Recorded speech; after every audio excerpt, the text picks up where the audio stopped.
Boa noite a todos. Que a paz, que a luz de Jesus possa continuar nos envolvendo, nos amparando hoje e sempre. E vamos dar início à nossa palestra, ao nosso trabalho da noite de hoje, informando que a mesa hoje está composta pelo nosso irmão Heraldo, que irá fazer a prece inicial, pela nossa irmã Ida, que irá fazer a palestra na noite de hoje, a palestra intitulada Oração e Autoeducação Moral. A nossa irmã Ida Melo é participante do Lar de Silas, que fica lá no Rosarinho, que ela seja muito bem-vinda, que Jesus a ampare, que ela possa usar da palavra, trazendo mais conhecimento para nós.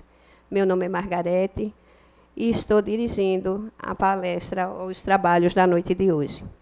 Vou passar a palavra, sem demora, sem delongas, para o nosso irmão Heraldo, para que ele possa fazer a prece inicial, dando início à reunião na noite de hoje. Meus irmãos, aqueles que se sentirem à vontade, podem fechar os olhos e vamos nos esvaziar de todas as preocupações que nós temos, que nós trouxemos do dia de hoje, dos últimos momentos, dos últimos dias, para que a gente possa absorver como um todo a mensagem que a espiritualidade quer nos enviar. Senhor Deus, Pai de bondade e misericórdia, causa primeira de todas as coisas, te agradecemos pela nossa encarnação e pelas mais várias encarnações que tivemos. Te agradecemos por Mestre Jesus, que nos deixou o vosso Evangelho. Te agradecemos a Maria de Nazaré, a nossa mãe espiritual, e Fabiano de Cristo, mentor desta casa, por esse momento, por esse espaço, pegar os ensinamentos, não só nós encarnados, como os desencarnados aqui presentes, pegar os ensinamentos do Mestre Jesus, do seu Evangelho, hoje, agora e sempre. Com essa rogativa, damos por iniciado mais uma reunião na noite de hoje. Boa noite a todos. Gente, vocês não sabem que saudade eu estava de vocês. Infelizmente, na nossa última vinda, última data, né, que estava agendada, eu tive problemas, minha mãe estava hospitalizada, eu estava acompanhando ela no hospital, ela ficou 2 meses internada, então, infelizmente, eu não tive como vir. Mas estou aqui, muito feliz de estarmos comemorando mais um aniversário dessa casa. São 93 anos de trabalho e isso nos honra e só aumenta a nossa responsabilidade, né? Nós que somos trabalhadores da Seara de Jesus, sabemos da imensa responsabilidade que temos. Mas não pensem que a responsabilidade de vocês é menor não, viu? Porque estão aí. A responsabilidade nossa, a partir do momento que nós temos conhecimento da doutrina espírita, é imensa. Tanto no comportamento, no uso dessas informações para a nossa própria vida, como também, talvez até principalmente, no trato com a convivência com o outro. E aí é onde está o nosso maior desafio, não é? Bom, eu estava comentando com o Cordeiro quando cheguei, que o aniversário é da casa, mas o presente foi meu. Um tema desse, né? É realmente para deixar qualquer pessoa muito feliz. Falar sobre autoeducação moral e sobre a oração, no nosso caso, né, a gente usa mais o termo prece, é fundamental para esse momento que nós estamos atravessando. Estamos em plena transição planetária. E não há uma única criatura no planeta que não esteja sentindo intimamente essa transição. Porque antes dela estar acontecendo fora, ela está acontecendo dentro de cada um de nós. E essa transição, ela está nos impulsionando a sair do lugar. Ela está nos estimulando a mudança, a necessidade que nós temos de sairmos daqui melhores do que viemos e, principalmente, ajudar o nosso planeta a ser um lugar melhor. E isso eu sei que é um desejo de todos nós. Porque ninguém fica feliz com a insegurança, com a violência, com a miséria que vários irmãos nossos experimentam. Então, a responsabilidade é de cada um de nós. Se cada um de nós fizer um pouquinho, a gente vai conseguir mudar muita coisa. Mas, infelizmente, ainda estamos muito imperfeitos. Ainda estamos muito arraigados ao nosso ego, ao nosso orgulho. E isso nos obriga a olhar exclusivamente para a nossa dor, para a nossa necessidade, esquecendo de olhar para a dor e para a necessidade daquele que está tão próximo, muitas vezes, de nós. Então, a autoeducação moral, eu diria que é uma situação, é uma necessidade de todos nós. E todos nós, querendo ou não, estamos caminhando para isso. Certa vez, tínhamos uma conversa com um grupo em uma casa espírita irmã, e uma pessoa da plateia levantou a mão e disse assim: Ida, estamos todos condenados. Mas ele disse isso com um pessimismo imenso. E eu não sei por que a minha reação foi olhar para ele, sorrir e dizer: o senhor está certo. Estamos todos condenados. E eu achei, na hora, pela reação que ele teve, porque ele arregalou os olhos e ficou assim, estupefato. Eu acho que ele esperava que eu dissesse exatamente o contrário, né? Não, o senhor está enganado. E aí, quando eu concordei, ele ficou sem ação. Quando eu vi a reação que ele teve, eu disse: bom, deixa eu me explicar. Estamos todos condenados. Mas o senhor sabe a quê? Ele já nem mexia a cabeça, né? Ele jamais nem tinha reação. Aí eu disse: estamos todos condenados, meu irmão, à felicidade. Porque Deus nos criou para isso. Para sermos felizes, para sermos plenos, para alcançarmos a angelitude. Aí eu vi um certo alívio, não é? E disse a ele, eu disse: olhe, quando se fala no final dos tempos, é uma realidade. É o final dos tempos que nós estamos vivenciando há tantos séculos. O tempo da desigualdade, o tempo da dor. É época, é momento do nosso planeta melhorar e nós vamos melhorar junto com ele.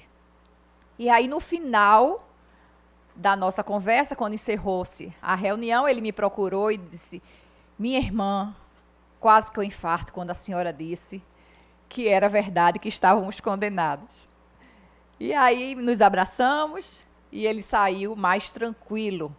Porque, infelizmente, essa onda de dificuldades que nós temos vivenciado aqui no nosso planeta tem levado muitos ao pessimismo. Mas, por favor, não alimentem esse pensamento. Porque nós estamos num momento de limpeza. Estou vendo que tem muitas mulheres, e eu sei que hoje muitos homens, né, auxiliam nos trabalhos domésticos. Alguém consegue fazer uma faxina em casa sem levantar sujeira? Se conseguirem, me ensinem, por favor, porque eu não consigo. Né? O que está acontecendo hoje é o seguinte: imaginem que eu tenho na minha casa um quartinho de troço, onde eu guardo aquilo que eu não uso com frequência. E aí eu coloquei uma lâmpadazinha, dessas lampadazinhas michurucas, fraquinhas, daquelas antigas, de 40 watts. Ela ilumina, não é? Mas chegou um determinado dia, aquela lâmpada queimou. Eu precisei substituir por outra, e a que eu tinha em casa era uma dessas modernas, de LED, que ilumina até o pensamento da gente. Quando a gente troca a lâmpada de 40 por uma lâmpada de LED, parece que o ambiente se transformou. A gente consegue ver qualquer imperfeiçãozinha, por menor que seja. A gente vê a parede descascando, o piso rachado, a sujeirinha que ficou no cantinho. É exatamente isso, gente, que está acontecendo no nosso planeta. A luz hoje é tamanha e a nossa necessidade de transformação é tão eminente que nós estamos conseguindo enxergar, sim, toda a sujeira para a gente poder limpar. Então, por favor, não alimentem o pessimismo. Quando ouvirem, e vocês vão ouvir, irmãos nossos, desesperançosos, falando que a coisa não tem mais jeito, que o Brasil acabou. Se tivesse acabado, não estaríamos aqui. Se o Brasil fosse ter um fim que muitos imaginam, ele não teria sido chamado lá atrás de coração do mundo, pátria do Evangelho. Então, precisamos, sim, nos fortalecer para que a gente tenha condições de enfrentar as dificuldades que virão. Porque, claro que virão dificuldades. Nenhuma mudança se faz. Olha, quem já mudou de casa sabe a luta que é. Né? Uma mudança de endereço, encaixotar tudo, desorganizar tudo, para depois ter que organizar tudo de novo. Mas quando está tudo bonitinho, organizadinho, limpinho, cheirosinho, paredinha pintada, a sensação de bem-estar é outra, não é? Então, é exatamente isso que a gente quer trazer hoje, reflexões que vão nos fazer entender a necessidade dessa autoeducação moral para cada um de nós e como é que a oração vai nos auxiliar nesse processo. Certo? Bom, o nosso estado emocional, ele interfere sobremaneira na nossa existência.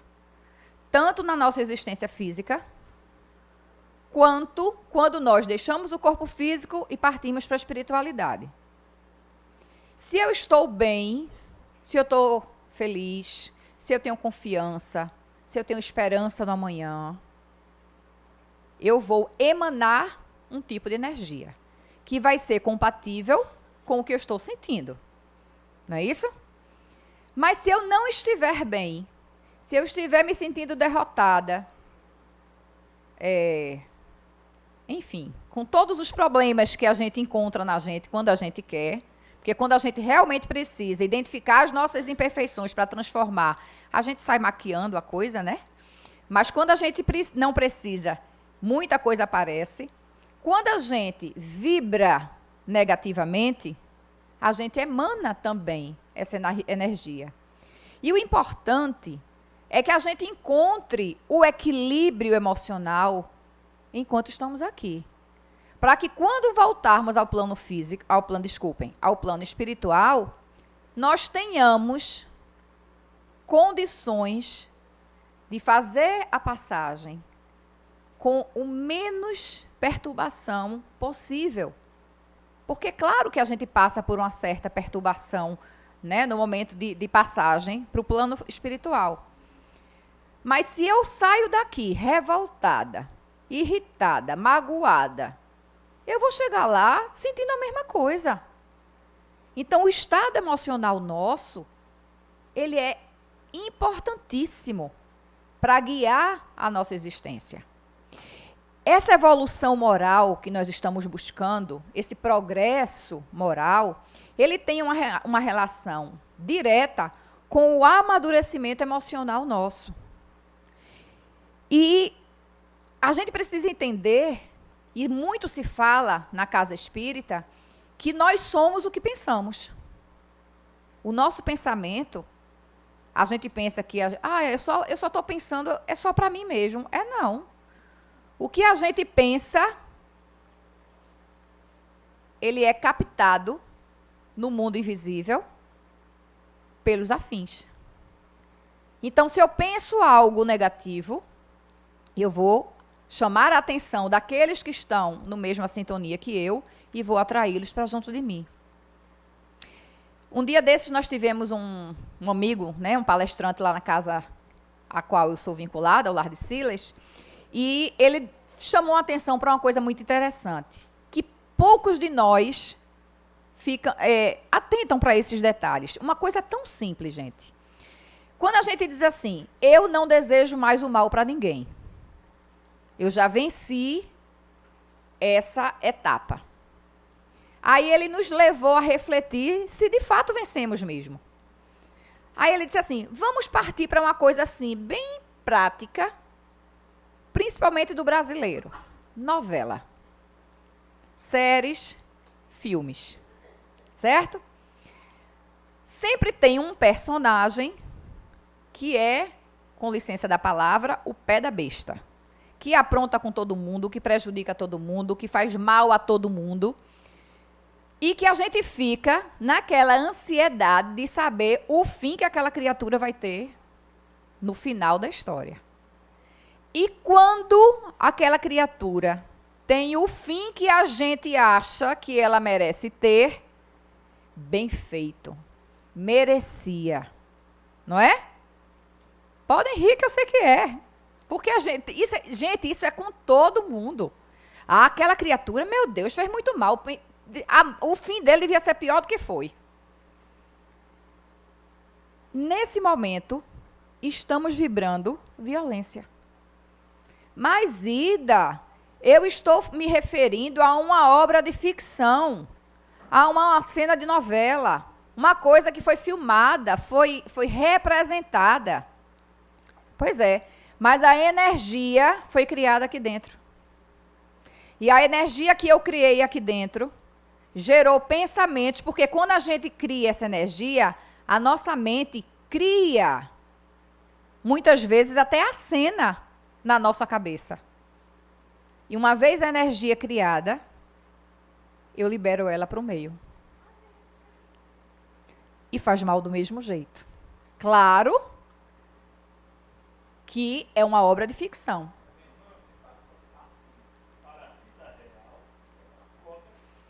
Sim, perfeitamente. Perfeitamente. E aí eu vou citar um caso da vida real.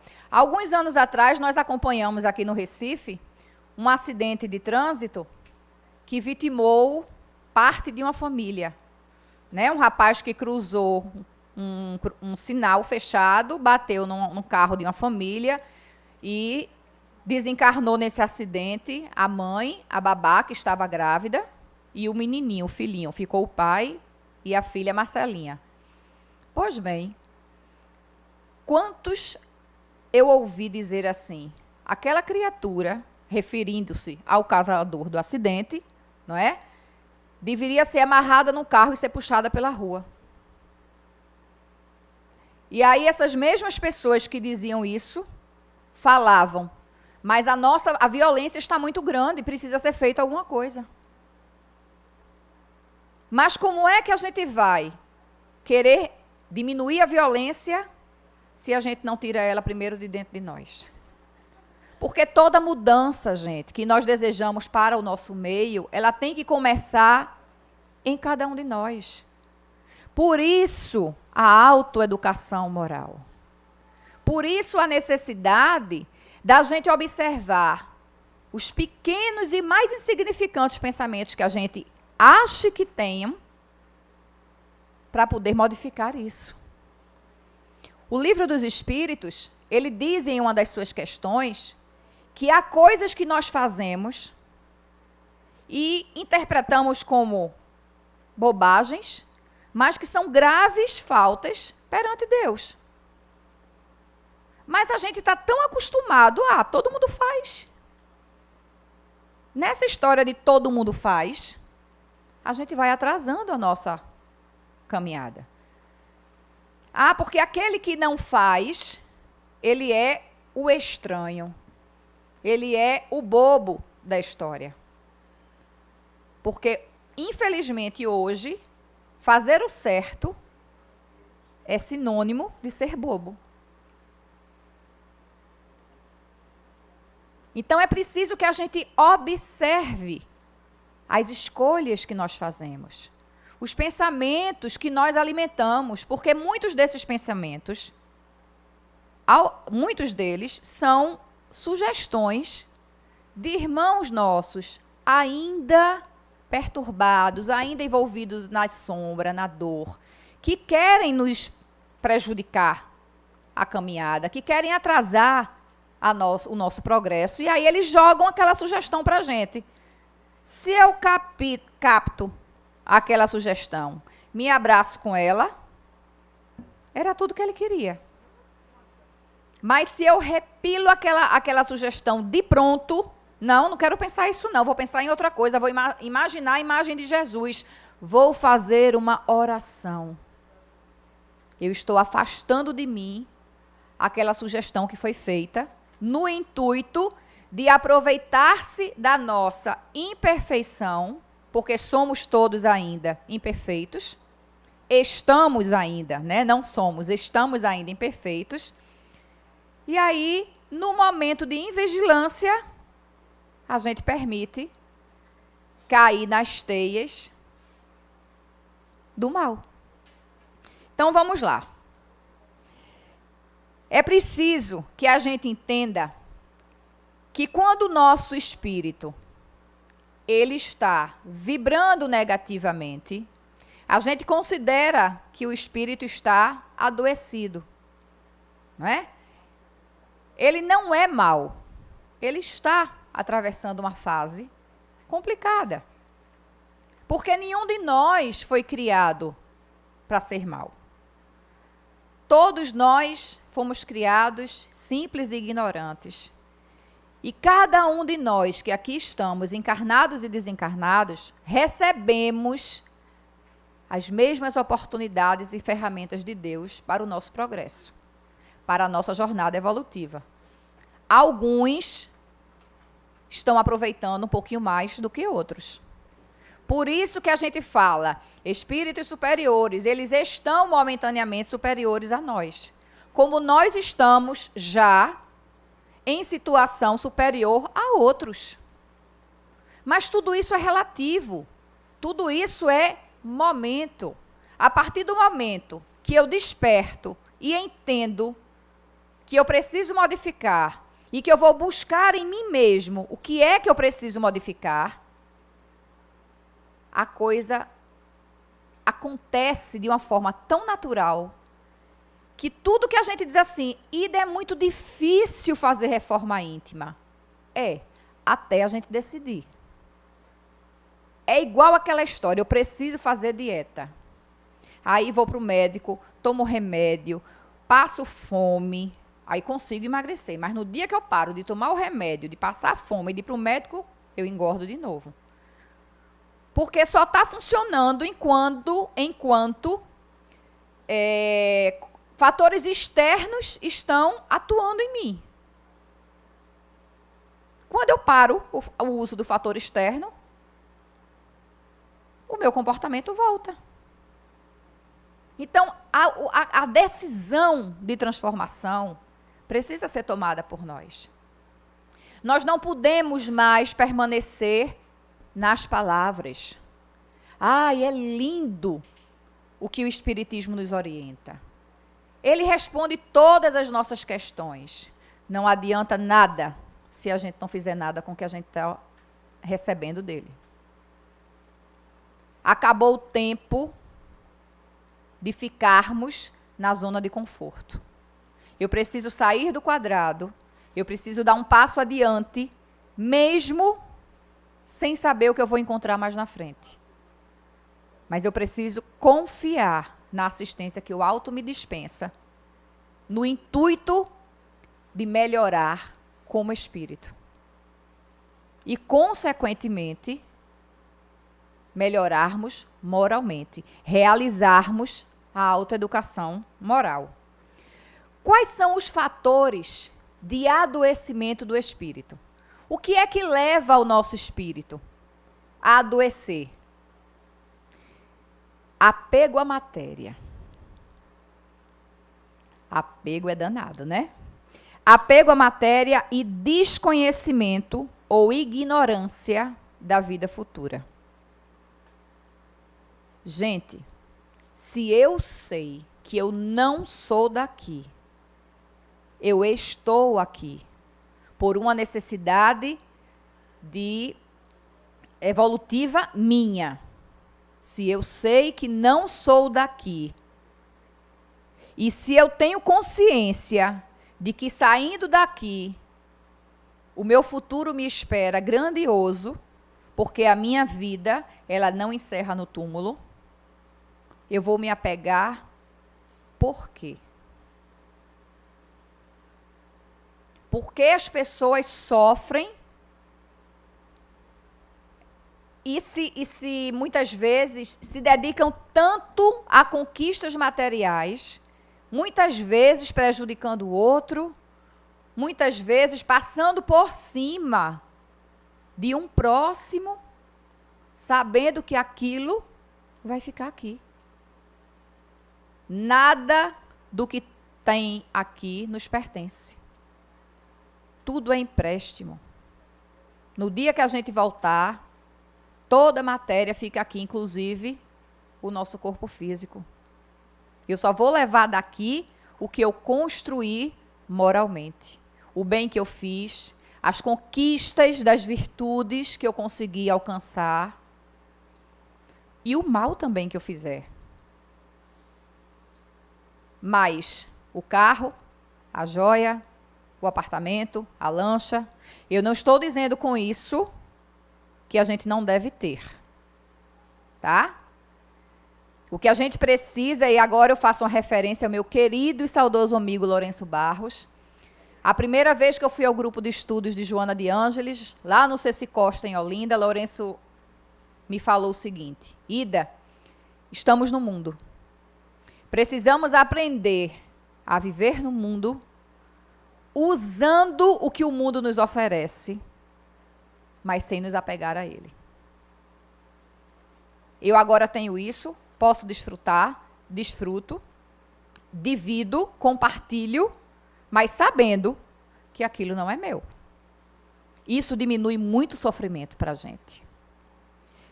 Outro fator que influencia o adoecimento do espírito: os vícios e os maus hábitos que nós trazemos de reencarnações anteriores.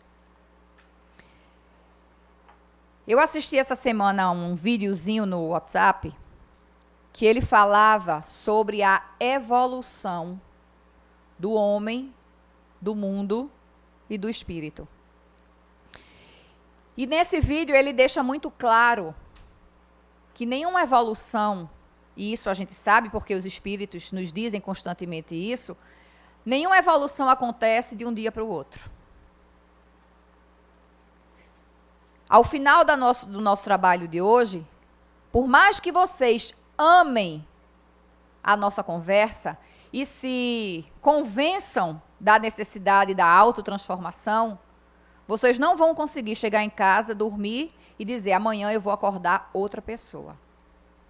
Ninguém consegue isso. Na natureza, tudo precisa de tempo. Nada dá saltos na natureza.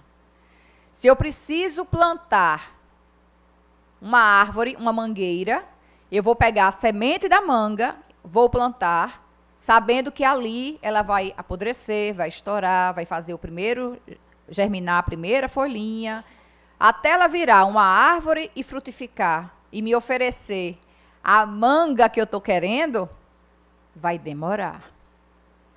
Imaginem nós que vimos a encarnações e encarnações cometendo os mesmos erros. Esses erros, eles estão impregnados, arraigados em nós. Não é de hoje para amanhã que eu vou dizer assim, ó, sai que eu não te quero mais. É um trabalho, é por isso que é difícil. Porque requer tempo e requer uma coisa muito importante: esforço. Sem o nosso esforço, sem a nossa vontade, a gente não vai conseguir. Então, os vícios e os maus hábitos.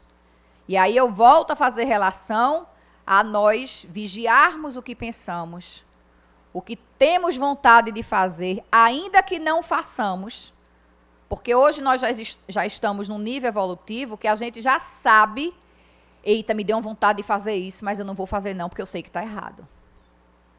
Mas aquela vontade já diz muito para mim. Aquilo ainda está aqui dentro, vivo, e eu preciso transformar esse sentimento negativo em algo positivo. Vamos adiante.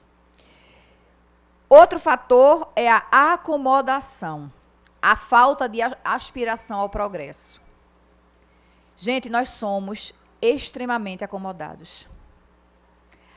a gente está numa zona de conforto que muitas vezes não está bom para nós, mas a gente prefere ficar nessa zona de conforto que a gente já conhece do que mudar.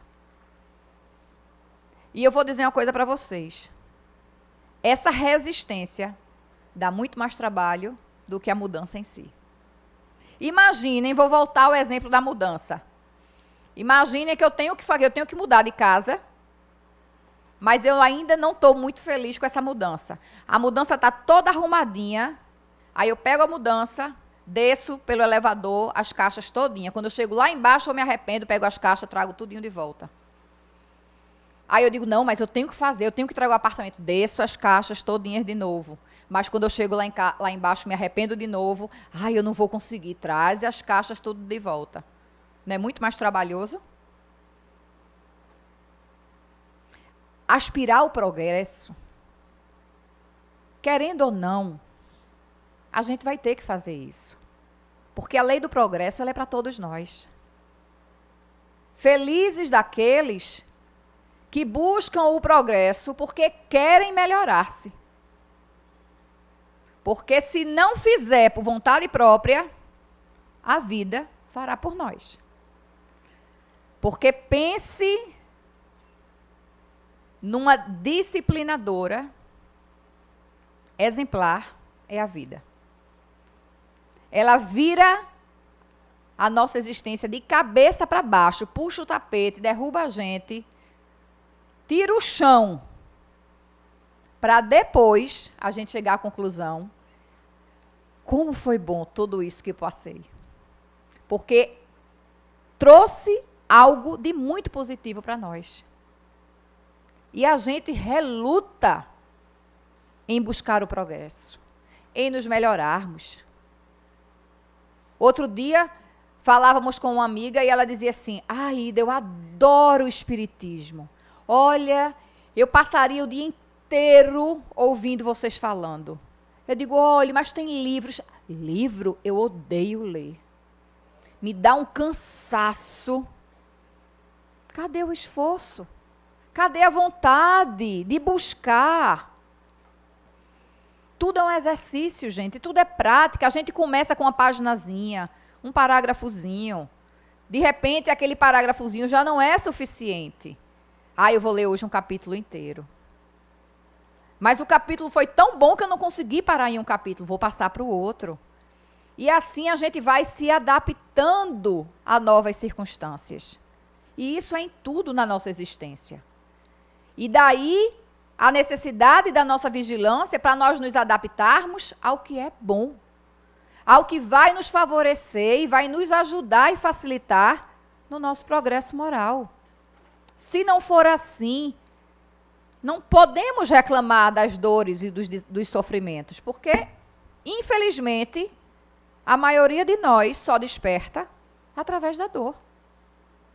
Bendita a dor que nos leva à casa espírita, que nos leva a aceitar o outro de outra forma, a tolerar, porque eu estou precisando. Coloca-nos numa situação de necessidade para a gente aprender a diminuir o nosso orgulho e aceitar a ajuda e a proximidade daquele outro que muitas vezes a gente não aguenta ouvir nem o som da voz, mas é aquele outro que está se dispondo a cuidar da gente no momento da dor. Vejam quantas reflexões importantes nós temos que fazer. Não é apenas agora. Agora a gente só está levantando as possibilidades. Mas vai ser quando vocês deitarem em casa, a cabecinha no travesseiro, que a cabecinha vai começar a funcionar. Outra questão é a hipocrisia. Quantos de nós faz aquilo que a gente fala?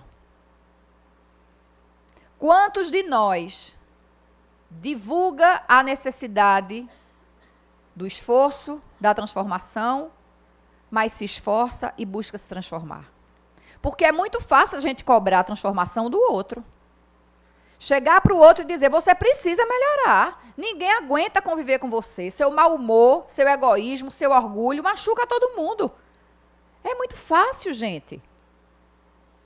A gente só se esquece que quando eu aponto o dedo para alguém, ó, tem 3 dedos apontando para mim. Quando Jesus disse orar e vigiar, e não é vigiar a vida do outro, não. É nos vigiarmos. Então, a hipocrisia, ela é um dos fatores de adoecimento, porque a partir do momento que eu oriento e não faço, que eu cobro, que eu exijo, mas eu não faço, aquela história, diz o que eu faço o que eu digo, mas não faço o que eu faço, não é? Dentro de nós, desperta a culpa. Porque está registrado na nossa consciência a nossa necessidade de mudança. Então, a hipocrisia nos adoece. A fuga da realidade. Quantos de nós vivemos nas ilusões e no idealismo? Um dia eu vou conseguir aquilo. Aí passa a vida inteira gastando todas as energias para aquilo, sem saber que aquilo vai lhe prejudicar mais do que ajudar.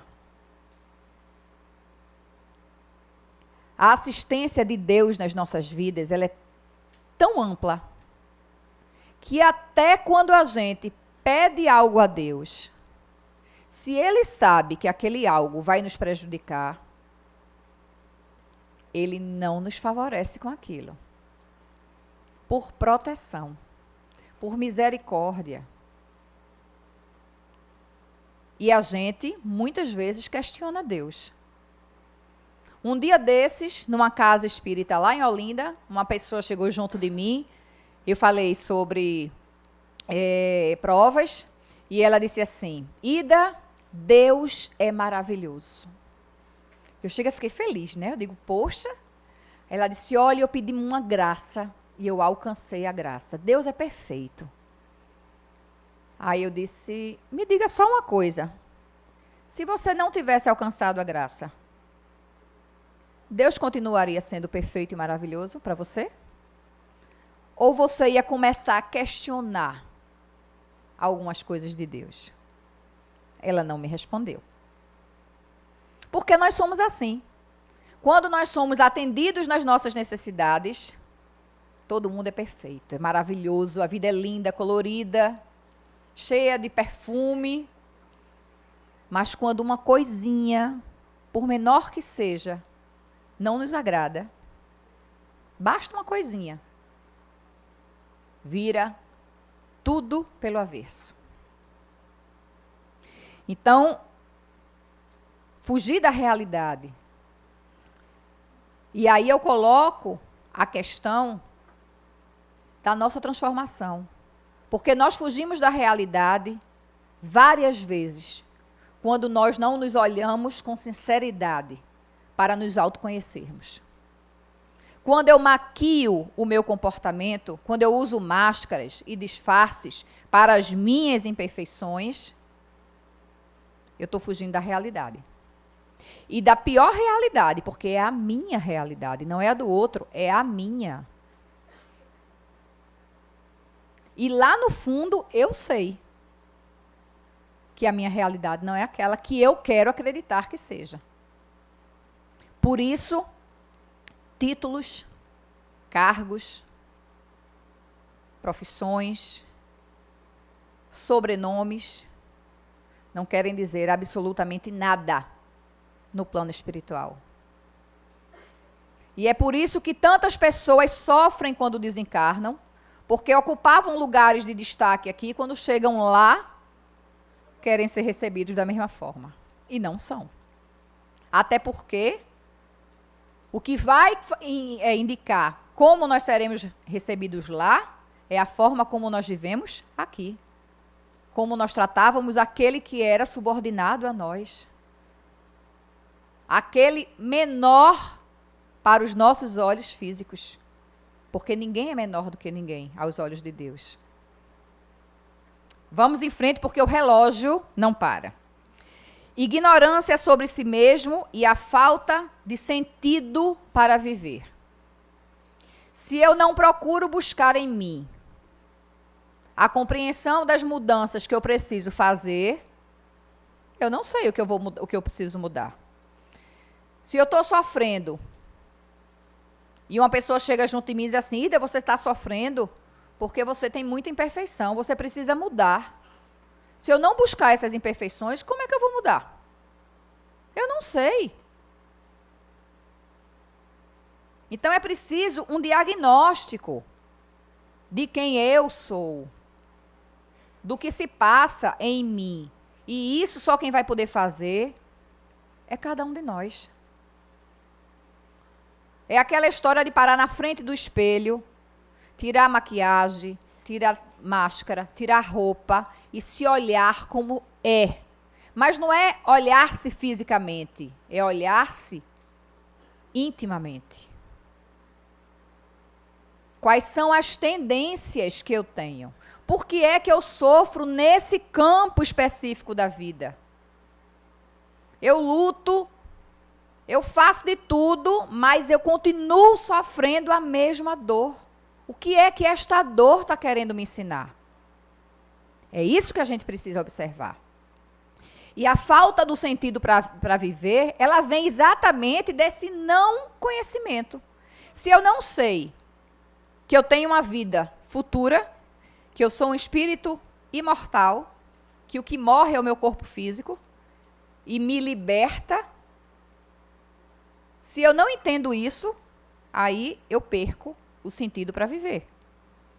Se eu me apego à matéria, às ilusões, ao idealismo, na hora que acontece algo que transforme isso, eu perco o sentido de viver. E outra coisa que nos adoece é a ausência do bem nas nossas vidas. É a gente não fazer o bem. Ah, Ida, mas eu não faço mal a ninguém. Mas não adianta só não fazer o mal. É preciso fazer o bem. É a prática, é o exercício, é acostumar-se ao bem. Porque a gente se acostuma a tudo. A gente aprende, inclusive, a amar. Então, tudo é possível quando a gente, de fato, quer. Para que a gente construa, para que a gente inicie esse processo de autoeducação moral, uma coisa é fundamental: reforma íntima. Está relacionado com tudo que nós vimos conversando até agora. É a mudança interior de cada um de nós. Eu vou conseguir me transformar plenamente nessa existência? Não. É por isso que Deus divide, eu vou usar um termo que eu não gosto, mas só como forma de exemplificar. Ele divide o nosso débito em prestações a perder de vista. Porque Ele sabe que a gente tem as nossas limitações.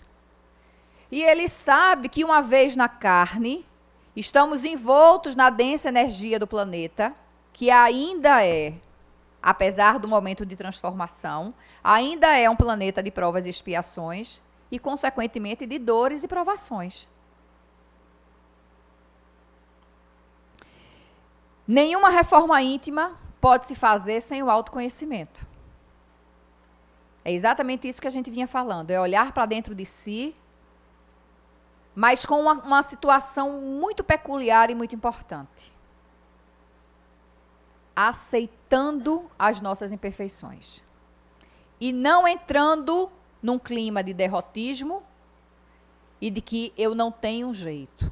Pau que nasce torto, morre torto. Não, senhor. Se a gente aceitar as nossas imperfeições, eu estou me esforçando por melhorar, mas infelizmente eu escorreguei. Eu cometi um deslize. E eu vou aceitar a minha falha. Porque o que nos leva a essa não aceitação é o nosso orgulho. Nós queremos ser os perfeitos. E sabemos que não somos. E existe uma correlação muito grande entre orgulho e suicídio. Muitos que retiram a sua própria existência o fazem porque faliram do ponto de vista material. A empresa, eu devo tanto que eu tenho vergonha de assumir que eu errei. O meio mais fácil, justamente por desconhecer a vida futura, por desconhecer a nossa essência divina, por desconhecer que somos espíritos imortais. Muitos irmãos nossos retiram a sua própria existência. Então, é importantíssimo que a gente entenda que a reforma íntima ela só pode ser realizada com auto-amor, amor por mim e auto-perdão. Eu preciso me perdoar por ainda ser imperfeita. Mas isso não é o bastante. Eu preciso me perdoar, mas eu preciso fazer por onde melhorar. Porque saber cruzar os braços e esperar não vai cair do céu. Jesus não disse em momento nenhum que resolveria o nosso problema. Ele disse que nos aliviaria. Um dia desses, uma amiga minha disse assim: Ida, quanto mais paciência eu peço a Jesus, mais problema ele me manda. Aí eu ri. Aí eu disse: como é que você queria que Jesus lhe desse paciência? Porque a conquista da paciência é um exercício, é uma prática. Se você pede paciência, ele vai lhe dar dificuldades para você praticar, exercitar e chegar à paciência. Aí ela disse: meu Deus, vou parar de pedir. A gente precisa saber até o que pedir, gente. Porque a gente vive com a visão voltada para esse mundo aqui. Como se essa aqui fosse a vida verdadeira. E aí a gente sofre, a gente se agarra, um parente, um ente querido volta para o plano espiritual, a gente só falta se enterrar junto porque não aceita. Ele está voltando para casa. Sabe com o que eu comparo a nossa existência no plano físico? É um intercâmbio.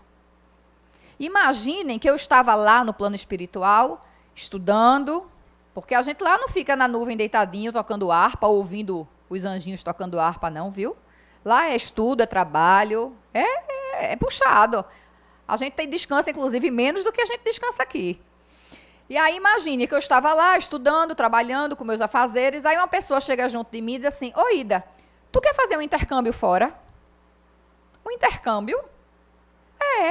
Tu vai passar um determinado período de tempo em outro lugar. Lá tu vai estudar, tu vai ter oportunidade de trabalhar, de aprender. Agora, aquilo que você aprender e assimilar é responsabilidade sua. Porque aí é o esforço de cada um. Você quer? Quero. Olha, quem não quer fazer um intercâmbio fora, conhecer, né, gente nova, diferente, costumes e idiomas? Quero. Pois você vai lá para aquele país chamado Terra. E aí eu venho para cá. Só que como todo intercâmbio, tem prazo. Você vai estudar por tanto tempo. Enquanto você está estudando, enquanto você está aprendendo, você tem a oportunidade de trabalhar. Mas quando o visto expira, eu tenho que voltar para casa. É assim com todos nós. O visto de uns é mais longo do que dos outros, do que de outros. Mas é exatamente assim que eu vejo a nossa permanência aqui. a nossa existência no plano físico. Então, outra coisa muito importante que a gente precisa fazer para iniciar a nossa autoeducação moral é a questão de desenvolver a honestidade emocional individual. Ida, o que é isso? É respeitar o que nós sentimos. Nos respeitarmos. Nós estamos aqui para aprendermos, para ajudarmos, para melhorarmos, para transformarmos o planeta, a nós mesmos. Mas eu preciso também estar bem. Porque se eu quero dar amor a alguém, eu só vou dar aquilo que eu tenho, que eu conheço. Se eu não sei, se eu não me amo, se eu não cuido de mim, como é que eu vou amar o outro? Por isso que tem pessoas que chegam junto de mim e dizem, olha, eu trabalho, eu sou voluntária no hospital tal, no centro espírita tal, mas o meu trabalho, sabe, não me completa, eu não consigo realizar de forma plena, satisfatória.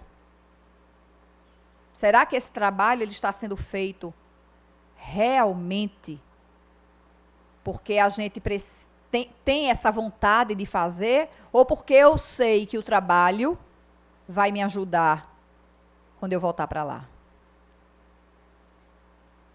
São reflexões que passam por nós sem a gente perceber.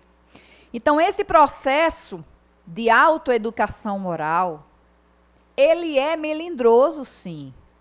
Ele é difícil. Ele é difícil porque a gente ainda não entendeu que a facilidade está exatamente na nossa decisão de mudar. Eu quero mudar. Eu vou mudar. Eu conheço uma pessoa que estava muito acima do peso. Muito acima do peso. Coisa assim de 40 quilos acima do peso. Procurou um médico e o médico disse, vai fazer os exames e volte. Quando voltou, olha, vamos entrar com essa medicação. Para ajudar, porque um sobrepeso tão grande vai ser difícil, né? Perder. Aí a pessoa disse assim, eu não quero remédio não. Eu quero tentar pelo meu esforço, porque eu entendi a necessidade que eu tenho de perder peso pela minha saúde. Eu preciso cuidar de mim. Ninguém botou fé nessa criatura. Ao final de 1 ano e meio, essa criatura perdeu 36 quilos, sem tomar remédio algum. E muitos diziam assim, quando eu parar de fazer o tratamento, o acompanhamento médico, volta tudo de novo. Faz mais de 10 anos. Eu conheço de perto. E não vive de dieta não, come tudo. Mas decidiu, eu quero, eu preciso. É isso que a gente precisa. Eu preciso fazer uma dieta no meu espírito. Eu preciso diminuir a quantidade de orgulho. Como a gente faz com o colesterol, com triglicerídeos, com essas taxas todas. Eu preciso diminuir a taxa do meu orgulho, do meu egoísmo, da minha inveja, do meu ciúme, da minha posse. Mas se a gente não decidir, a gente começa e para. Começa e para. Não sai do lugar. Para isso, nós temos uma ferramenta fantástica. A oração. A oração é o veículo mais rápido que nos leva a Ele. Quando ela é sincera.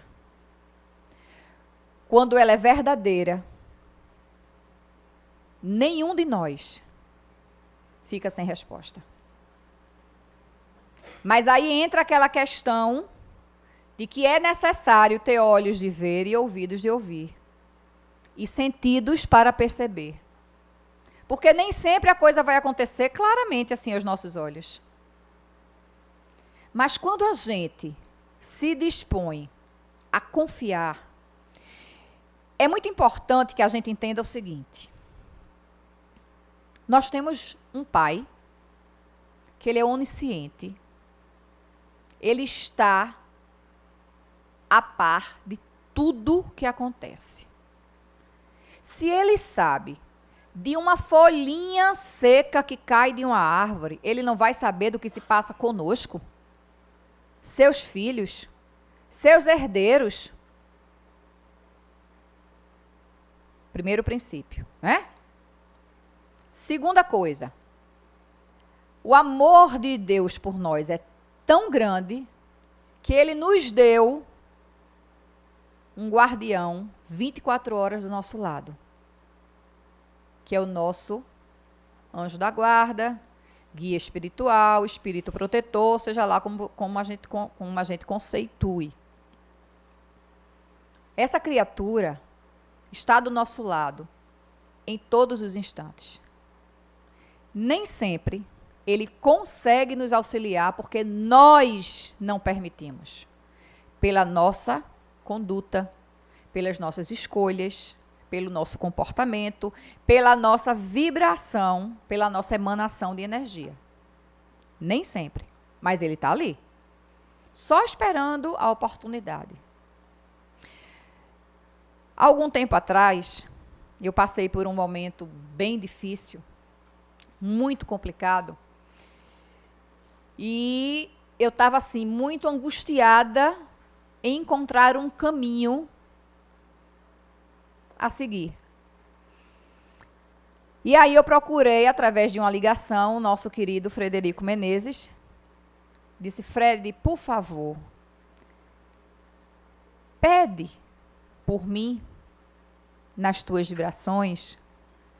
Pede a Marta uma orientação para mim. E aí ele disse: as vibrações serão feitas.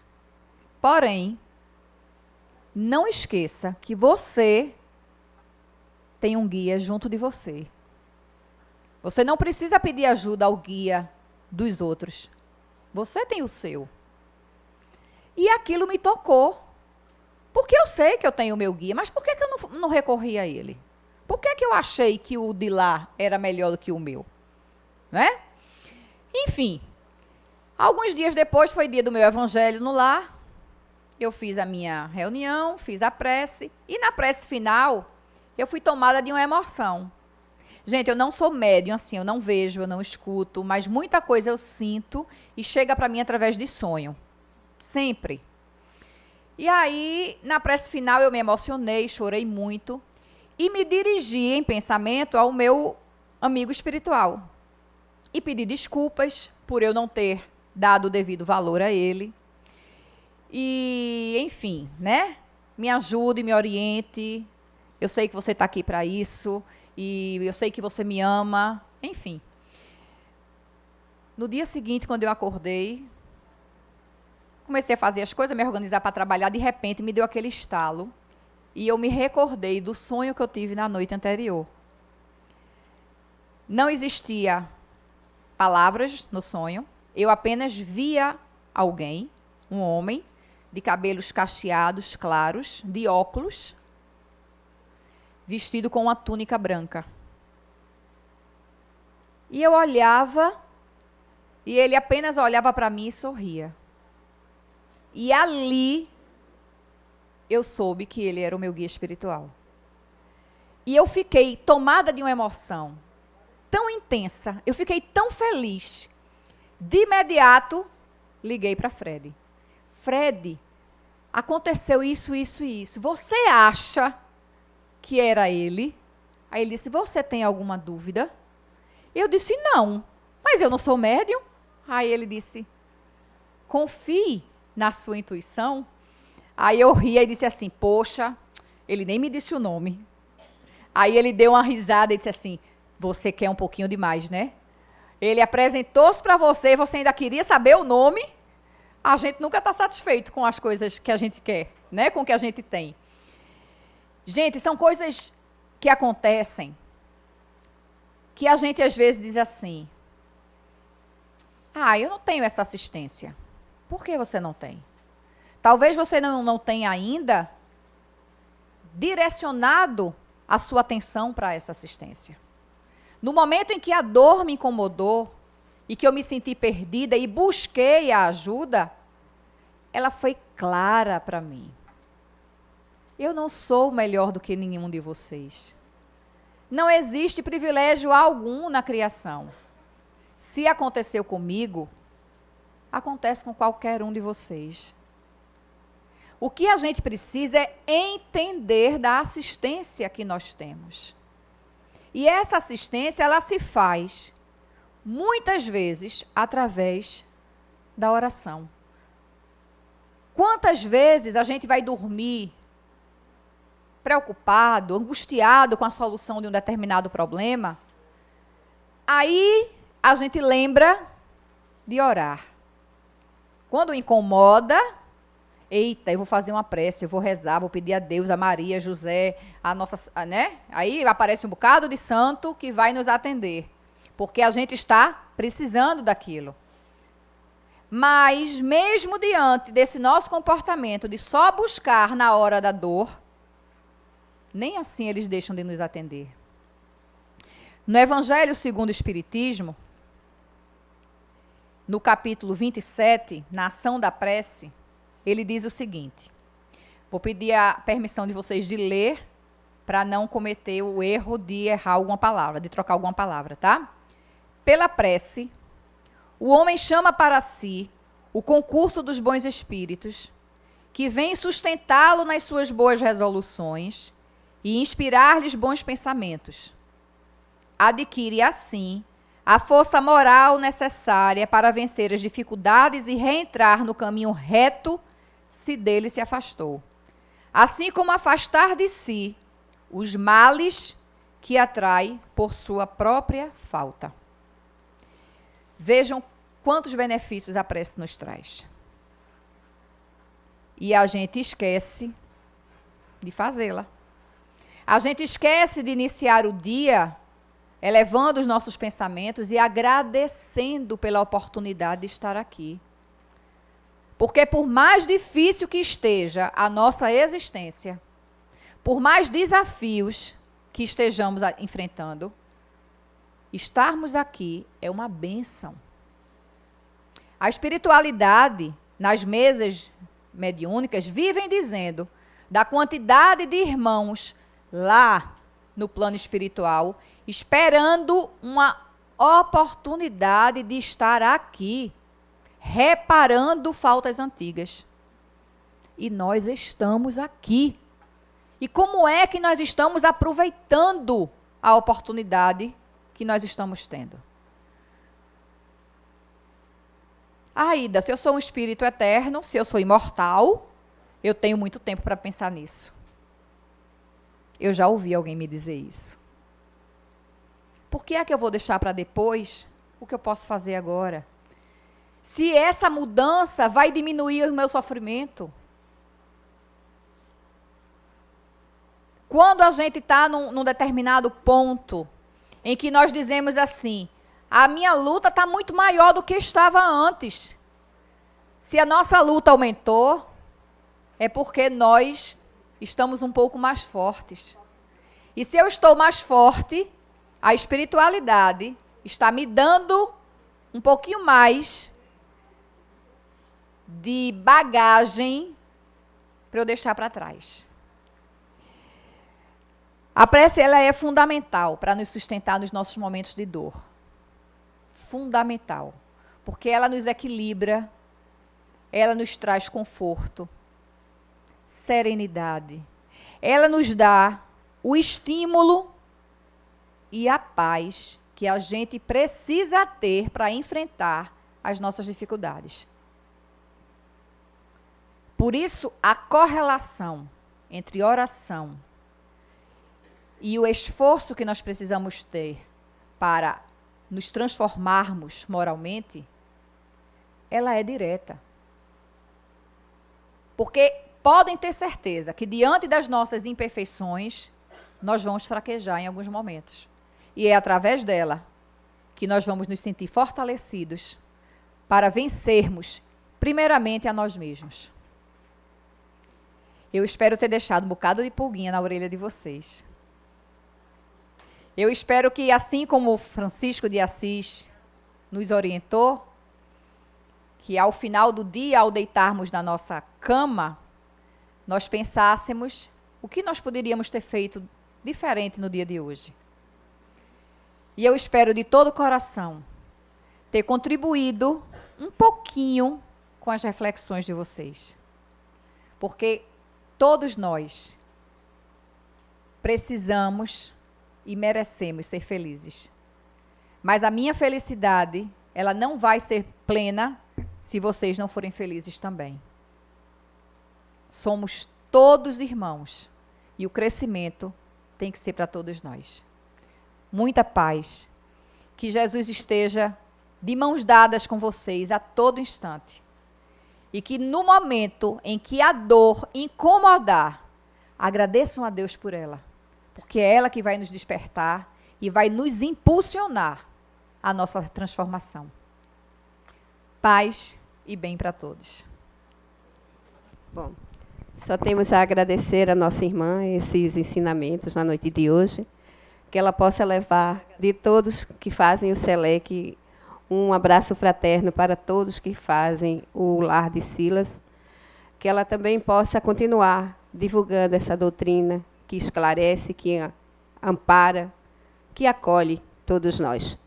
Nesse instante, avisamos a todos que o passe será coletivo e que possamos elevar o pensamento ao alto, em prece, por mais uma oportunidade de estarmos aqui todos unidos e reunidos em nome de Jesus. Mestre divino, companheiro de todos os instantes, aqui nos encontramos, Senhor, agradecidos por mais esse instante de aprendizado, de acolhimento, de aconchego em tua casa, nessa seara de amor e de luz. Que todos que aqui se encontram, encarnados e desencarnados, possam receber do alto os fluidos benéficos de paz, de amor e de luz. Que possamos levar aos nossos lares essa harmonia que se fez presente e que se encontra nesta casa de oração e trabalho. Que o Senhor continue nos abençoando, nos amparando, hoje, agora e sempre.